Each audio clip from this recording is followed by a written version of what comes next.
Hi, I'm here to talk about how to use apostrophes. One of the ways that apostrophes are used is to show possession. So if you have a single person or thing, such as Mike or the school, you would put an apostrophe S on the end of that to show possession of an object or something else. Mike's hat, the school's playground. If you're not sure if something is a possessive, just think, the hat belongs to Mike. The playground belongs to the school. The exception to this is if you have a single noun that is unwieldy, if it ends in an S or a double S, you'd put the apostrophe on the outside after the S. So in this case, Socrates' teachings.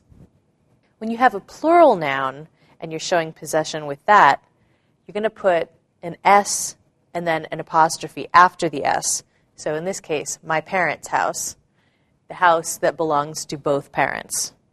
If you're showing joint possession, if two or more people own the same object, you're just going to put the apostrophe S after the last noun or the last person who owns that thing. So if Tim and Sue share a car, you'd say Tim and Sue's car. However, if each of them has their own car, you'd put the apostrophe S on each of them. Tim's and Sue's cars.